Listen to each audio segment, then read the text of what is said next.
happy. Let's be boyfriend and girlfriend. I end up like saying, I'm like, I wish I could, but I can't. I have to go obey that bro code. I thought Jamie Johnson would be my friend later on in the future. So I never asked her to go out with me. Then Kathy, of course, goes to school, and she runs into, well, a new guy appears in school. Kathy and this new guy, they start hitting it off with each other. Next day, Kathy broke up with Jamie Johnson. And for some reason, I still kind of walking myself over.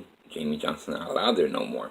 The main reason why I ended up walking myself over is because of Kathy. Because I had this feeling for Kathy.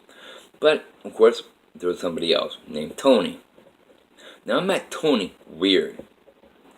Tony was this Arabian man named Talat Al-Tawil. He called himself a sand nigger. He was a major asshole to everybody, but not really asshole with me. He just jokes around with me. The weird way how I met him. One day, it was Kathy. We're at Kathy's house. We're in Kathy's bedroom. We just got done doing a whole bunch of fucking weed. We just took a whole bunch of fucking acid. And I felt like being alone. So I got up from her bedroom. It was nighttime, and walked outside.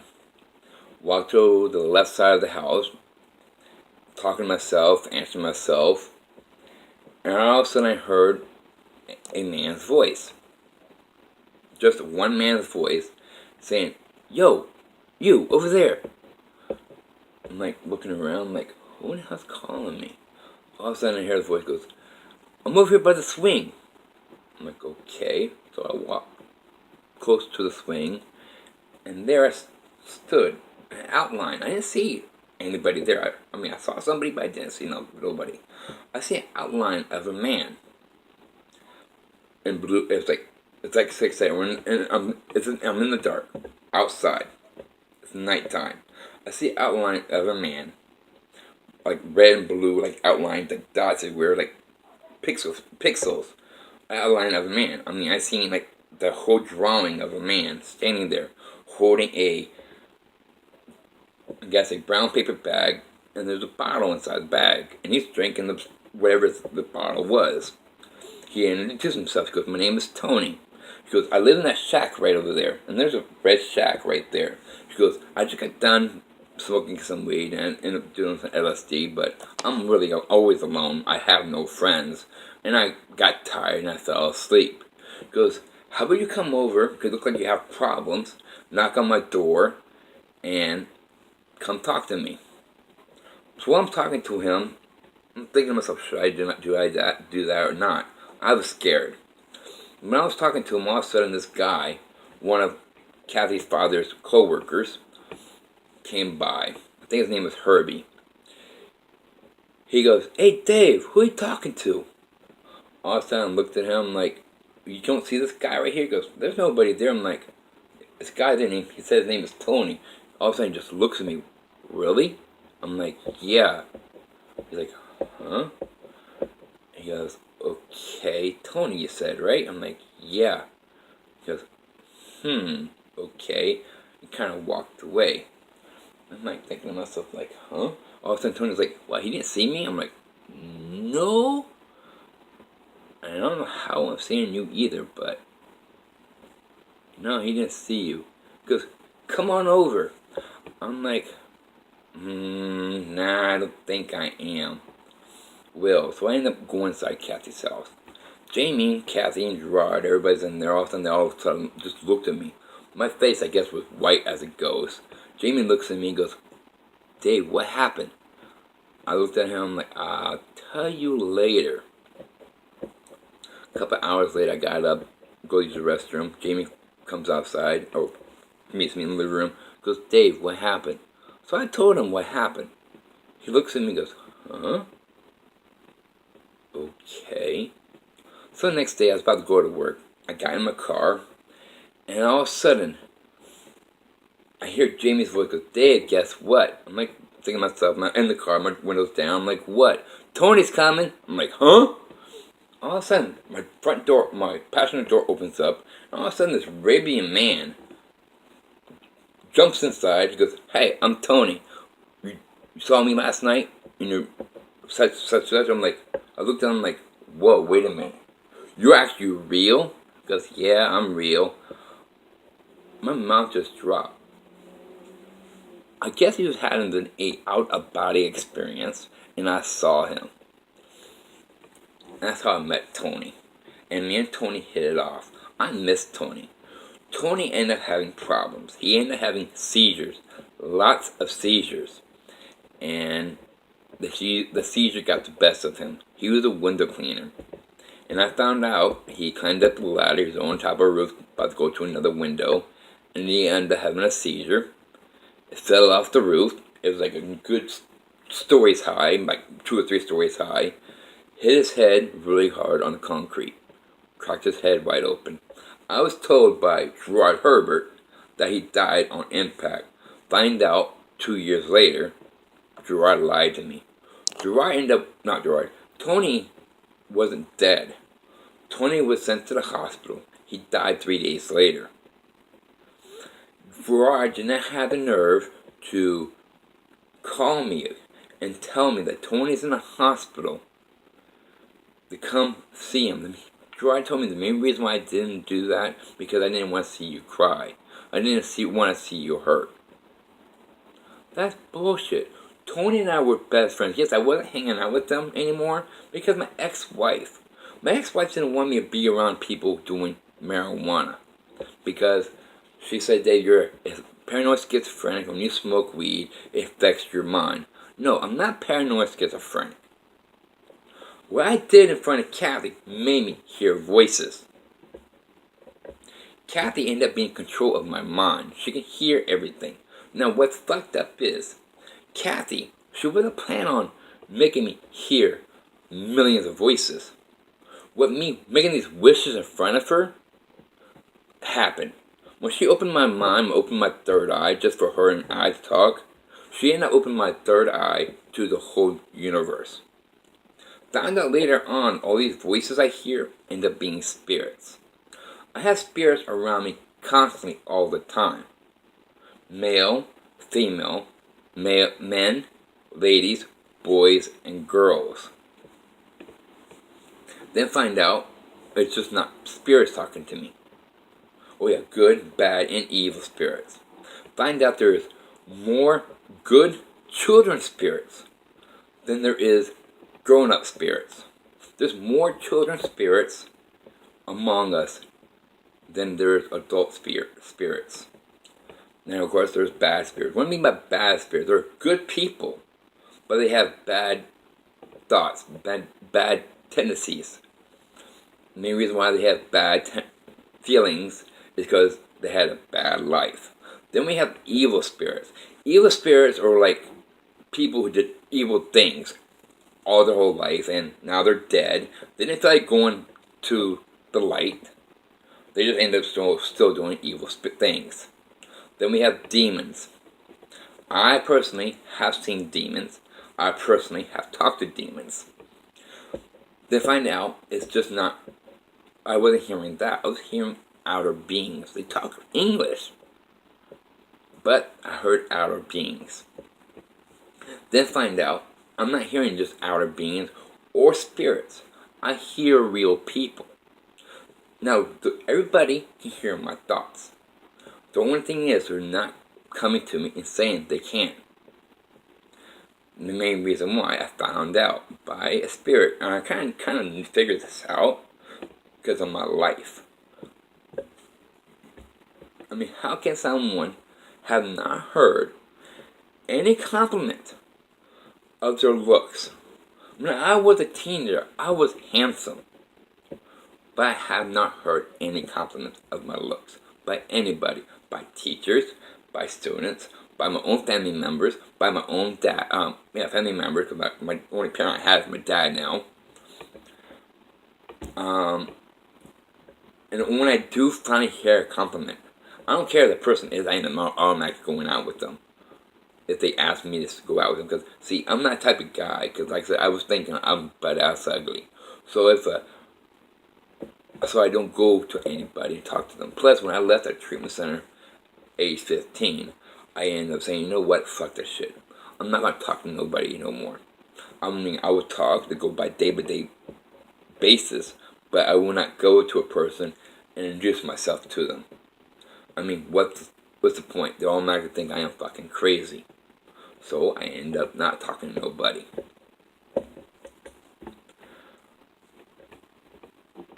So I never opened up. I'm actually, my senior year, it's like 5 months before my graduation, I got off the school bus, took a cigarette out of my backpack. I ended up ended up being a smoker. I'm still a smoker.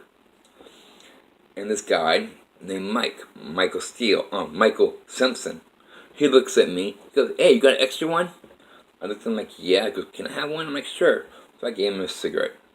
Then, of course, another guy named Brian, he gets off the bus, and all of a sudden Michael, he said he's new here. I ended up asking Brian, does he smoke? Brian's like, "No, I sure don't." All of a sudden, me, Michael, and Brian became friends. All of a sudden, 3 days later, Michael goes, "Hey, I got a friend for you to meet. His name is Andre. He lives in this neighborhood. He lives in, of course, the neighborhood is Bloomingdale West, and Andre lives like 20 blocks away." So we ended up walking to his house, knocking on the door, and Andre answered the door. Andre was a handsome man, a mixed man, a mix of African American and not American, English. Very handsome man, and all of a sudden we became friends. Think about it, I ended up the oldest man or oldest teenager. I'm 18 years old. Now I have teenagers that were 15 years old or 16 years old. One of those two. I ended up being the oldest one. But of course, in my mind, I wasn't thinking I'm the oldest one. In my mind, I'm thinking I'm the youngest one. The oldest one the youngest one who actually thinks more like an adult was Andre Brown. I looked up to Andre a lot. Andre could get girls left and right. So we hanging out. We finally graduated, and it was Saturday. It was summertime. My aunt was gonna put me in college for commercial arts, and I ended up being scared. I barely made it out of college. I don't know how I did it, because people end up saying you cannot graduate from high school with a D plus. There's no way. You gotta graduate from high school with a C. I graduated from high school with a D plus. When I was in high school, actually during my school years, if it wasn't in a treatment center, I never had any help on none of my schoolwork. My dad refused to help. My grandmother refused to help. My aunt refused to help. Mostly my school classes, like science and biology, American history, and American government, the teacher didn't really teach. The teacher ended up having notes for us to write. And I'm a slow writer, so I never finished my writing. And the teacher never gave out the notes to anybody if the person wasn't finished. I was doing my senior year, and my report card, like most of them were F's. I had American government, I had American history, and I also was in special learning classes. Of course, special learning classes, I had basic math, basic English, social studies. Those classes I was actually having, I actually got a C and a B. But your biology, your American government, I had F's. And I had a report card, and I actually had a note from my aunt to read. My aunt looked at me and goes, "Dave, what's your problem? Why aren't you doing anything?" And I was telling him, I'm taking notes, Aunt Mary. I'm a very slow writer. And we only have like 45 minutes to write notes. And these are 10 or 20 pages long of notes. I never finish. The teacher not really studying or teaching us. He and she are making us write notes. So my aunt went to school and talked to the teachers, told them what's going on. They finally started giving me the notes afterwards, so I can go home and study them and write them out.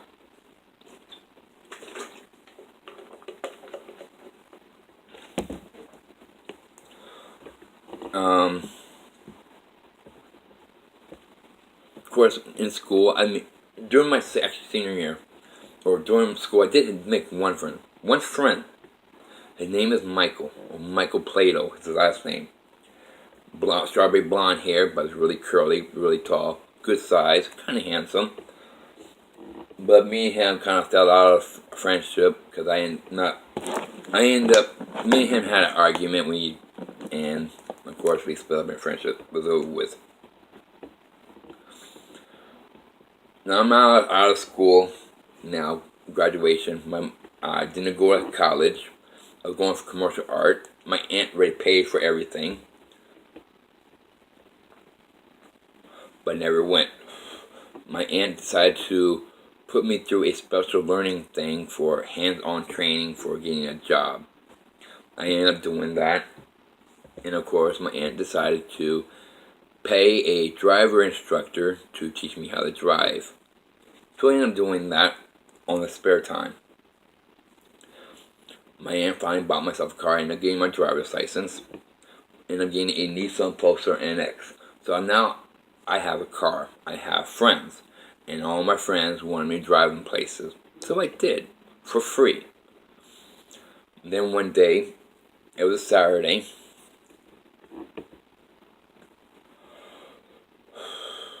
I supposed to have a drug test with this special learning thing. I haven't done it yet, but the drug test is about to happen. So it was a Saturday. No, it was a Friday night. And Andre goes like, Dave, Andre's like telling the whole group, because there's a party going on, a bonfire party. Marijuana's going to be involved. How you guys want to go? All of a sudden, I had like 7 friends, other friends. We all said, yeah, sure. So I ended up being the only driver, of course. I drove everybody there. Instead of me getting out, because I knew I was going to have a drug test. Never did weed before either. I'm like, everyone got out of the car. Andrew's like, come on, Dave. I'm like, nah, can't be around that stuff. Got a drug test coming up. He's like, oh, okay, alright. Damn, you're going to be bored. I'm like, yeah, I guess I am. I sat in the car for 3 hours talking to myself, answering myself, because like I said, I'm the only friend sometimes. So I ended up talking to myself, answering myself, making up stories. 3 hours later came by. Sure enough, everybody came back. Everyone's stoned as fuck. Get in the car and I drop everybody off home. Next day, I went to the special learning hands-on thing and did my drug test. I passed, flying colors.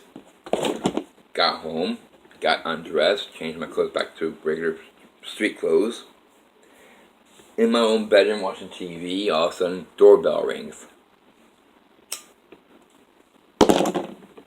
When the doorbell rings, I got up, see what it was, and sure enough, it was everybody. It was Andre Brown, it was Mike Simpson, it was Brian Heaton, and some other friends. And they're like, Dave, come on out. Got a special surprise for you. I'm like, what's that? Because you'll find out. Come on out. I'm like, sure enough, I got outside. We went to another friend's house. Or not one of my friends, but like one of Andre's friend's house. We go inside. Got to the friend's house. The friend opened up the garage door. Inside the garage door was a couch, a chair, beanbag chair, a radio, coffee table. And we all went inside. Everyone sat down. The garage door closed, just not all the way, just closed down some. All of a sudden, Andre goes, all right, everybody, show Dave what we got. All of a sudden, everybody pulls out joints. Michael Simpson, though, had 2 joints. I'm like, oh shit. They're like, we had fun last night and we want you to have fun today. Let's smoke. I'm like, sure, what the fuck, might as well. I've always wanted to try it anyway. So I ended up smoking. It felt different. I kind of liked it. And all of a sudden, everyone wanted to start talking, but everybody ended up being loud. I'm like, why is everybody being loud for? Then all of a sudden, in my head, I'm like, you know what, I'm going to play a game. It was with the with myself or with everybody, but talking with my thoughts. I ended up saying, I'm like, I wonder if I ask a question with my mind, will I hear a certain noise? One bang for yes, two bangs for no, something like that. So I ended up asking a question directly towards Jamie Johnson. And all of a sudden, after I asked this question, Jamie picks up something and makes a bang. I'm like, nah, that didn't happen. Let's try this again. So I did it another yes or no question. And Jamie knows the answer. The answer would be a yes. No, it would be a no. And I asked a certain question. All of a sudden, Jamie Johnson did two bangs. I'm like, nah. So I'm like, all right, how about this? So I end up thinking towards Andre a yes or no question, and the answer is a no as well. What's that? Andre did two bangs. I'm like,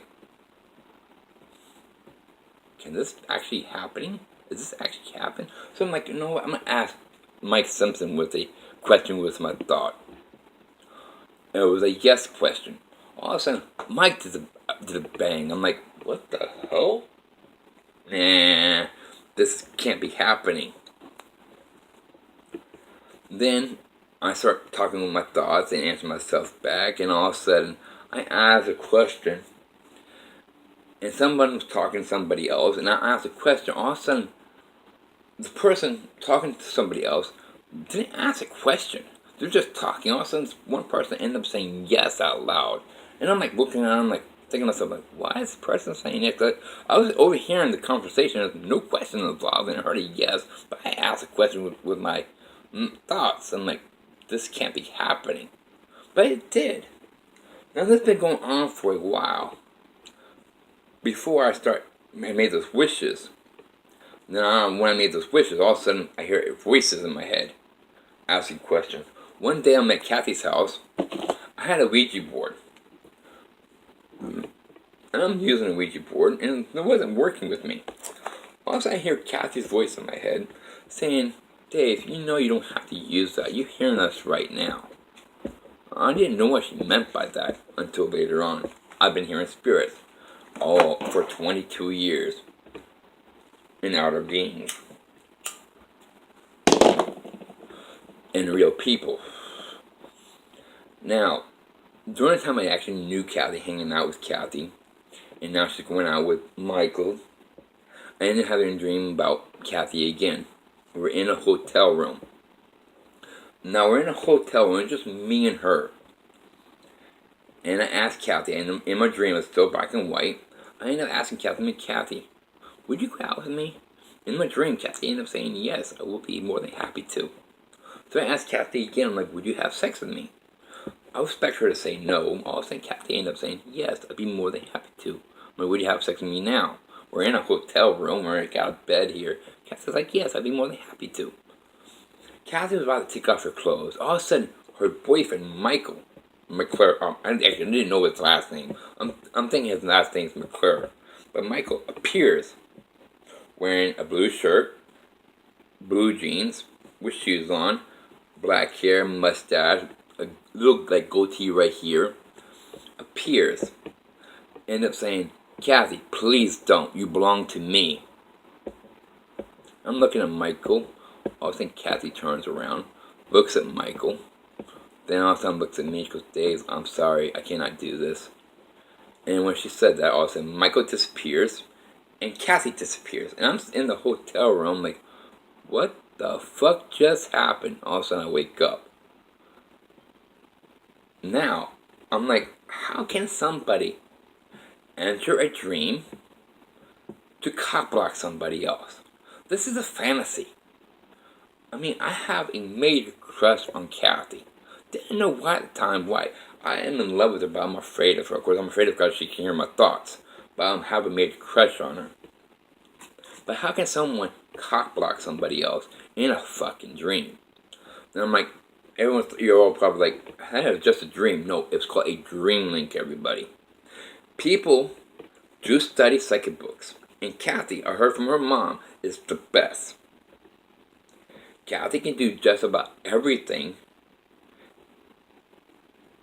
Yeah, knows all psychic things.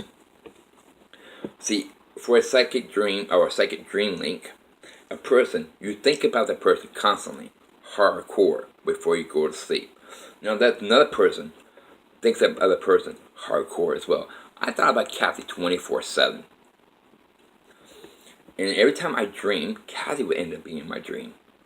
What a dream link is, that one person and the other person thinking about each other end up colliding in the dream. They start dreaming about the same thing. They're both experiencing with each other. Michael finds out he's also knows his psychic ability as well.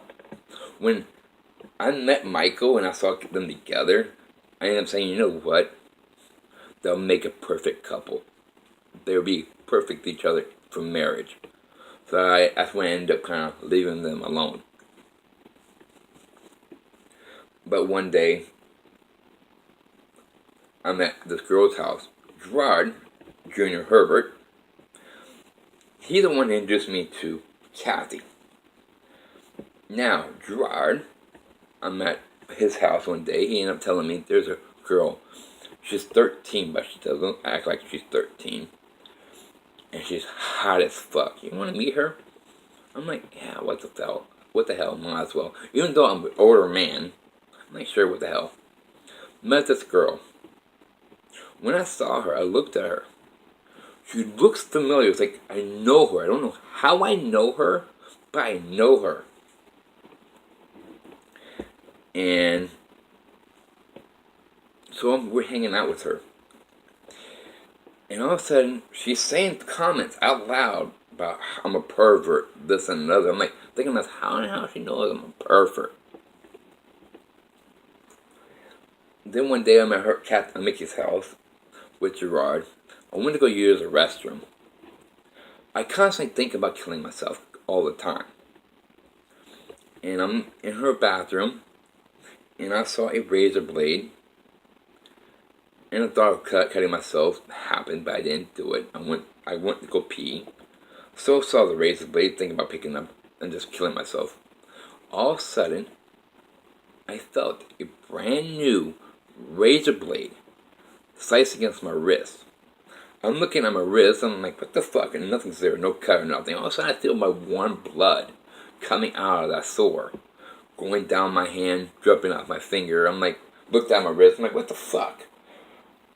Then pick up my wrist up, my arm up in the air. All of a sudden, I feel the blood just dripping out of my sore, down my arm to my shoulders. Nothing's there, but I feel it. I ended up putting my right hand on my wrist, opened up the door, walked out, holding my wrist. And just when I walked out, Mickey looks at me, had a grin on her face. Then all of a sudden, I heard Kathy's voice saying, Dave, get over here as soon as possible. When she said that, all of a sudden Dry looks at me and goes, Dave, Kathy just called. I'm like, yeah, I know, I heard her. Let's go. So we went over to Kathy's house. I asked Gerard to drive my car because I'm holding my wrist. Got to Kathy's house, knocked on the door. Kathy opens it up. She looks at Gerard, looks at me. Had a big smile for Gerard. Had a little smile for me.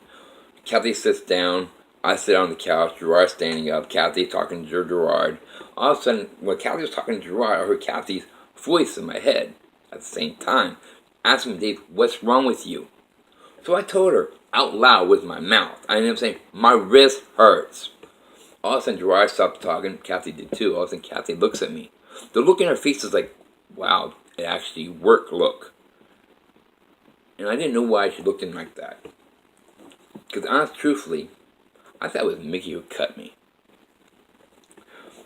But next day, or I actually heard Kathy, all of a sudden Kathy and Gerard talking together.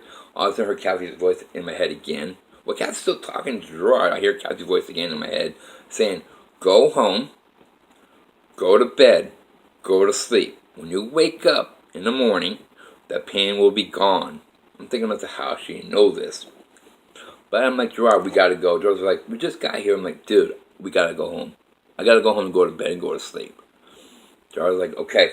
So Gerard drove himself home with my car. Then from there, I drove myself home Went to bed, went to sleep. I didn't bother eating anything. I went to sleep. Next morning I woke up, the pain was gone. But I ended up thinking about killing Kathy. Now I've been thinking about killing Kathy for a goddamn long time. Don't know why I was thinking about wanting to kill Kathy. Like I said, I thought Mickey did that. But recently when I finally got divorced, still have this urge to killing Kathy. It was a strong urge. And all of a sudden, I made new friends or teenagers. It's like 2 years after my divorce, 3 years after my divorce. We're at Sarasota at a beach. And all of a sudden, I ended up complaining on God, and people just kind of looked at me, or Jesus Christ. And all of a sudden, everyone just shut up. But all of a sudden, I'm hearing voices, constantly voices. For each person, everyone's mouth is closed, but I hear a voice coming from each and every person. I'm like, what the hell is going on here? I got into my car because I was looking for my phone. Got my phone. I'm sitting in the car by myself. All of a sudden, I have friends on Instagram and Facebook. I have grandmasters from the Illuminati Secret Society. So I'm talking to them. All of a sudden, I hear a guy goes, your name is Ezekiel. So I thought my name was Ezekiel. But I found what the guy said. He's an African American man. Because saying, my name is Ezekiel. I'm possessing your body. I've been here for 35 years. And I'm the one who made you think about killing Kathy. Kathy is the one who sliced your wrist, not Mickey. I'm like, all of a sudden I hear Kathy goes like, yeah, I'm the one that sliced your wrist. You constantly think about killing yourself constantly all the time, and I knew what a razor blade feels like. So I sliced your wrist and make you feel it, see if you really want to die like that. So I told Kathy about the aftermath. She goes, no, that I wasn't planning on doing. All of a sudden I heard a spirit, and saw a woman, black hair, white complexion, in a bathtub. She slit her wrist and she died. I felt her. The voice told me, I'm the one who possessed your body and made you feel everything. And that's how I died. And I stayed here in limbo. And then the present time, I didn't go to the light. I ended up talking to a lot of spirits, mostly like children. And this little girl with her mom and her dad, but really, there wasn't her mom and dad. She just adopted them to be her mom and dad. But I seen this little girl in my mind. She saw him so cute. And I asked her, I'm like, you being 3 years old, why didn't you go to the light? And in my mind, she points at me and goes, because you asked us not to. I'm like, what do you mean I didn't ask you not to? She goes, that story you're writing, the untold stories of Jesus Christ, that actually happened. When you died on that cross, you ended up being a spirit. Before you went to hell, you got all the spirits and told us, don't go to the light. Please, I have something special for you to do in the future. Now, what they told me, this blew my mind. You know what? I believe it now.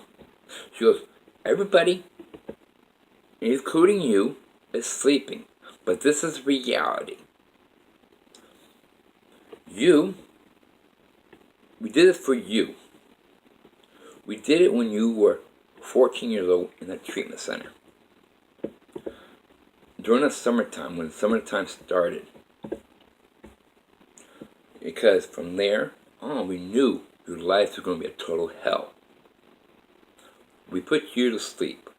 So when you die in this dream, you'll be waking up. Now I'm hoping and I'm praying to God, if I do wake up, I hope I remember everything. Even though I'm living the most terrible life ever, I hope I remember this dream. The main reason why, because I don't want to relive this dream. I want to be different. I want to have friends. I want to have girlfriends. I am the most loneliest man in the world. I am hurt constantly all the time. I want to cry, but I refuse to cry. The main reason why I refuse to cry is, what's the point? I never ever in my life had a warm shoulder to cry on. Everybody completely ignores me on Facebook, Instagram, every social media website I get ignored. If I don't get ignored, I get scammed.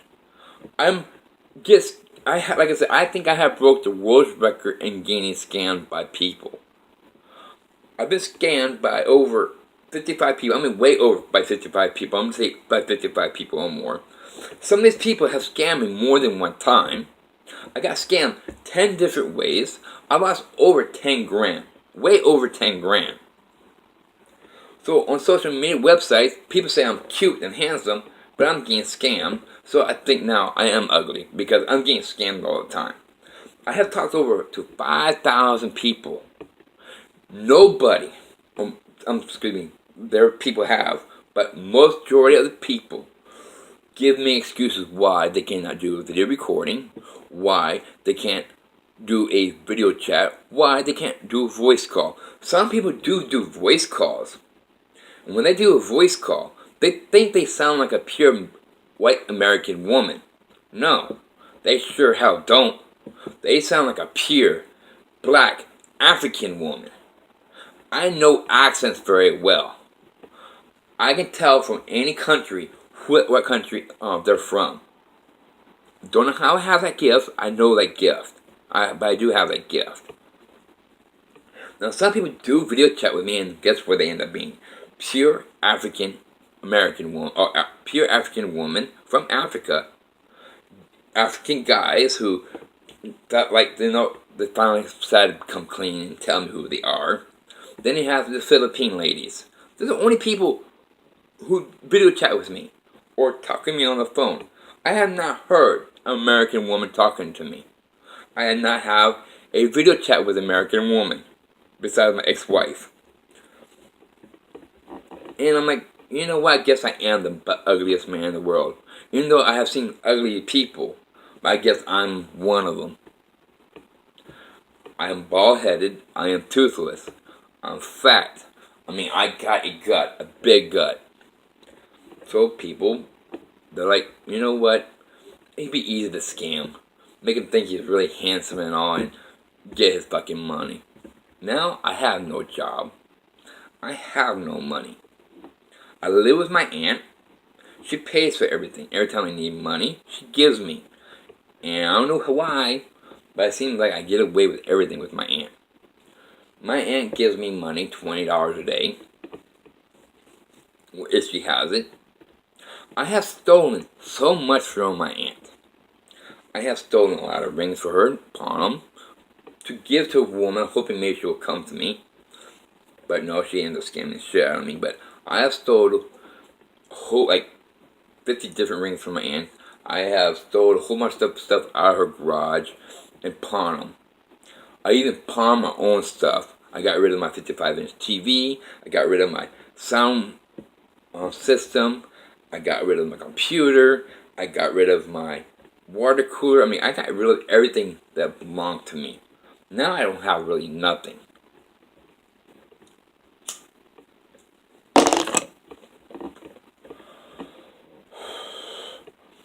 Now all of a sudden her voice is saying, Dave, you are dreaming. This is nothing but a dream. This is actually reality. This is future. On everything. But it's actually a dream for you. You say, I think I am going to wake up and remember this dream. Thank God. So I can change a lot of things. But other people will not remember. You know what? That kind of sucks. The main reason why it sucks is because I care about people. Even though people don't care about me, I care about people. And the main reason why I feel like other people should remember this dream is because of incidents that happen during the future.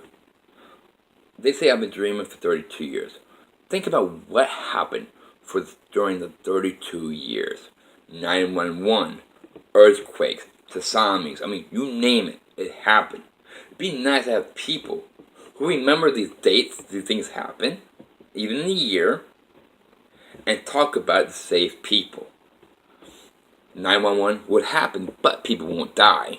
Though people will die, the people don't believe in other people. This happened. The earthquakes, the tsunamis, everything, people will actually survive. That's one way people can survive, or why I want people to remember.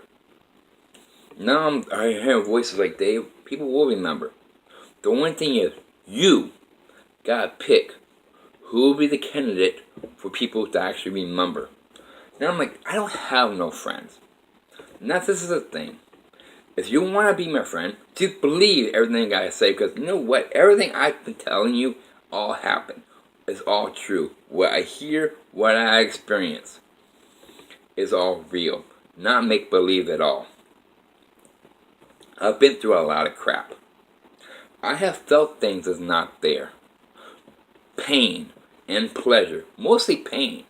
I can, if someone thinks about a certain way to hurt me, I can feel it. When I find out, if someone thinks a way of how someone is hurting somebody, I spear it. Will enter my body and make me feel that pain. I don't die, but I feel it. I mean, the worst pain I felt wasn't a wrist cut. The worst pain I felt was, I think it was an ice pick or a 12-inch nail going through my left skull into my brain. It actually woke me up from a dead sleep. I had the worst pain ever in the fucking head. I didn't tell my aunt, because how can you stop something spiritual doing that? So I woke up, then it gave me a whole bunch of Tylenol, hoping maybe that would stop it, but no, it didn't. But it finally did subsided. I still felt the pain, but not as bad.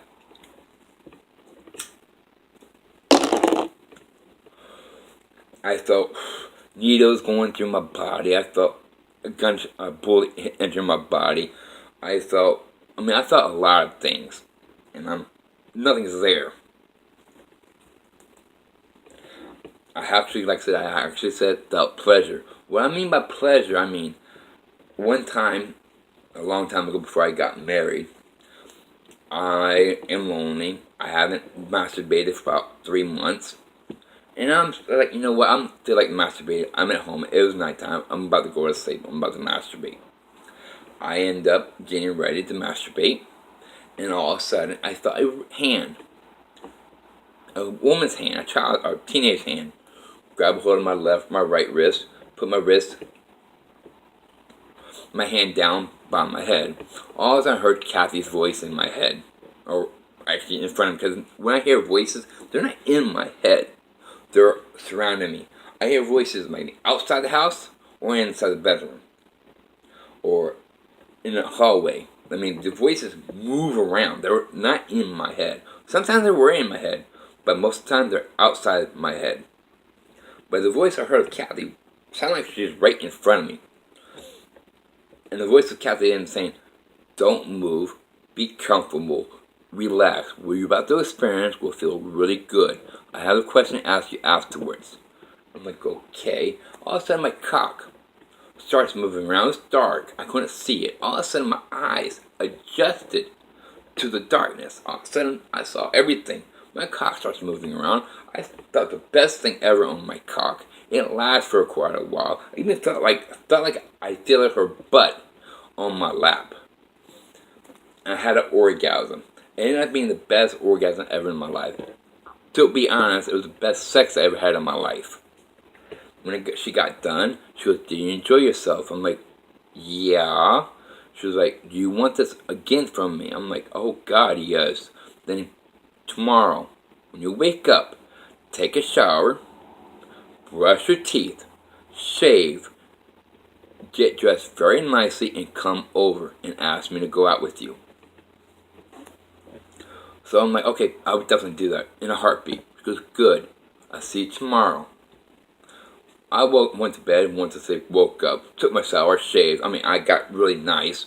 Drove to Kathy's house, parked my car, get out of the car, knocked on the door. Her brother answered the door. His name is Wesley.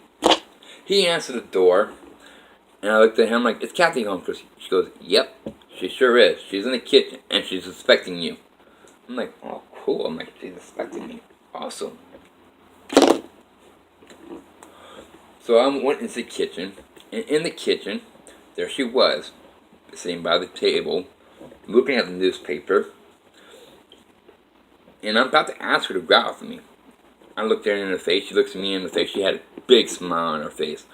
All of a sudden, I have no idea why, but I had this dread, fear all over my body. I was extremely terrified of Kathy. I don't know why I was terrified, but I ended up being extremely terrified. All of a sudden, that smile on Kathy's face disappeared. She had an angry, disgusted face on her. She looks at me and said out loud, "No!" I'm like, what the fuck? Put my head down. I felt like a fucking germ. And walked out of the kitchen, walked out of the living room, walked outside, got in my car, and I started driving away. All of a sudden, I hear her voice. She goes, "Dave, what the fuck is wrong with you? Why the hell are you fucking afraid of me? I love you. I want to go out with you. I don't really want to be with Michael. I want to be with you." But it never happened.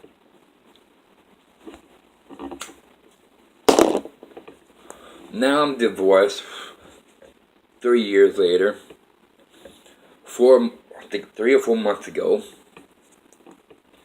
I'm still talking to Kathy constantly all the time. I ended up smoking weed. See, when I was married to my wife made me not smoke weed. I am taking medication. They say I'm paranoid schizophrenic. When my wife was about to leave, she ended up saying, "Dave, promise me you will never, ever smoke weed." I said, "Yeah, sure, I promise." I lied to her. The main reason why I lied to her, because I knew I was going to be lonely. When I smoke weed, I'm not lonely. I hear voices everywhere. Now, the voices, people like, they all look like, "You hear voices and you like it?" Yeah. The reason why, I have no bad person telling me bad things. They're all asking me, "Dave, will you please quit smoking cigarettes?" We have full-time conversation.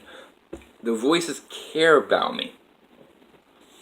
I have more caring voices in my head than I do in the physical world. I have nobody caring about me.